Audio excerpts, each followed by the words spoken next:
the two skippers had thought, but they hadn't said it. A shiver passed across the captain's wan face. "The doctor says there ain't nothing really the matter with me. I've only to lie quiet for a bit, and I shall be all right." She put her lips to his ear, as if she were afraid that the air itself might hear. "You're dying, dying, dying. You'll pass out with the old moon." "That's something to know." "You'll pass out with the old moon, unless Bananas dies before." He was not a timid man, and he had recovered already from the shock her words, and still more her vehement, silent manner had given him. Once more a smile flickered in his eyes. "I guess I'll take my chance, girlie."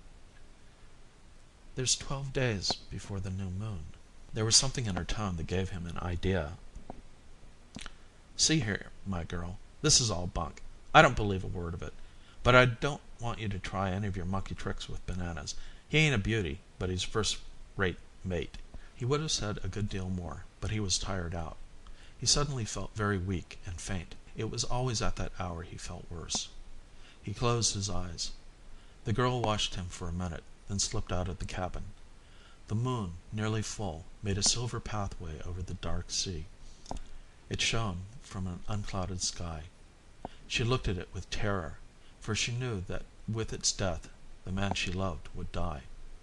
His life was in her hands. She alone could save him, but the enemy was cunning, and she must be cunning too. She felt that someone was looking at her, and without turning, by the sudden fear that seized her, knew that from the shadow the burning eyes of the mate were fixed upon her.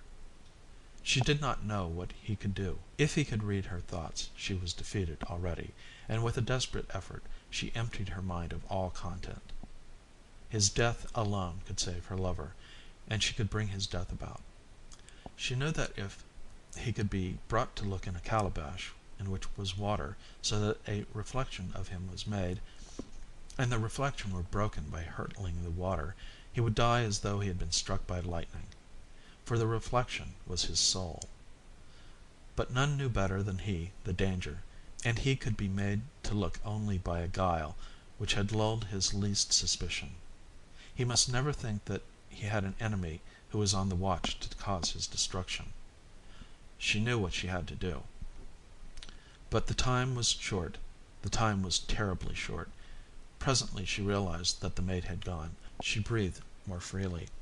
2 days later they sailed, and there were 10 now before the new moon. Captain Butler was terrible to see. He was nothing but skin and bone, and he could not move without help. He could hardly speak. But she dared do nothing yet. She knew that she must be patient. The mate was cunning, cunning.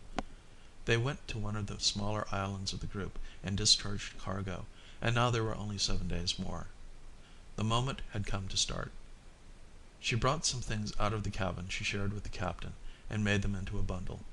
She put the bundle in the deck cabin where she and Bananas ate their meals, and at dinner time, when she went in, he turned quickly, and she saw that he had been looking at it. Neither of them spoke, but she knew what he suspected. She was making her preparations to leave the ship. He looked at her mockingly. Gradually, as though to prevent the captain from knowing what she was about, she brought everything she owned into the cabin, and some of the captain's clothes, and made them all into bundles. At last Bananas could keep silence no longer. He pointed to a suit of ducks. "What are you going to do with that?" he asked. She shrugged her shoulders. "I'm going back to my island." He gave a laugh that distorted his grim face. The captain was dying, and she meant to get away with all she could lay hands on. "What'll you do if I say you can't take those things? They're the captain's." "They're no use to you," she said. There was a calabash hanging on the wall. It was the very calabash I had seen when I came into the cabin, and which we had talked about. She took it down. It was all dusty, so she poured water into it from the water bottle and rinsed it with her fingers. "What are you doing with that?" "I can sell it for $50, she said. "If you want to take it, you'll have to pay me." What do you want?" "You know what I want." She allowed a fleeting smile to play on her lips. She flashed a quick look at him and quickly turned away. He gave a gasp of desire. She raised her shoulders in a little shrug. With a savage bound he sprang upon her and seized her in his arms. Then she laughed. She put her soft, round arms about his neck and surrendered herself to him voluptuously. When the morning came, she roused him out of a deep sleep. The early rays of the sun slanted into the cabin. He pressed her to his heart. Then he told her that the captain could not last more than a day or two, and the owner wouldn't so easily find another white man to command the ship. If Bananas offered to take less money, he would get the job, and the girl could stay with him. He looked at her with lovesick eyes. She nestled up against him. She kissed his lips, in the foreign way, in the way the captain had taught her to kiss. And she promised to stay. Bananas was drunk with happiness. It was now or never. She got up and went to the table to arrange her hair. There was no mirror, and she looked into the calabash, seeking for her reflection. She tidied her beautiful hair, then she beckoned to Bananas to come to her. She pointed to the calabash. "There's something in the bottom of it," she said. Instinctively, without suspecting anything, Bananas looked full into the water. His face was reflected in it. In a flash she beat upon it violently with both her hands, so that they pounded on the bottom and the water splashed up. The reflection was broken in pieces. Bananas started back with a sudden hoarse cry, and he looked at the girl. She was standing there with a look of triumphant hatred on her face. A horror came into his eyes. His heavy features were twisted in agony, and with a thud, as though he had taken a violent poison, he crumpled up onto the ground. A great shudder passed through his body, and he was still. She leaned over him callously.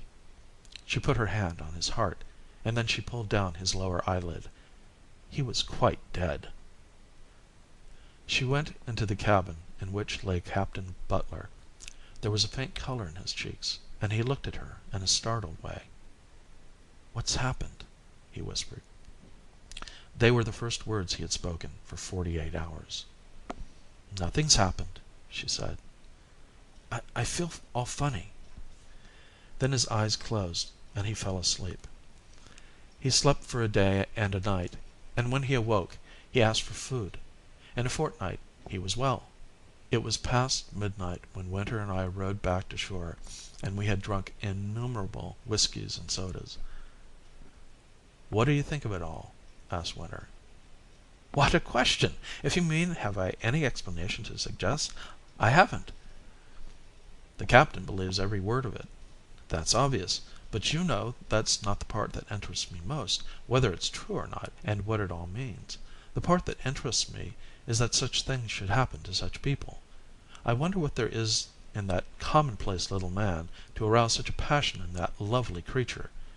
As I watched her, asleep there, while he was telling the story, I had some fantastic idea about the power of love being able to work miracles."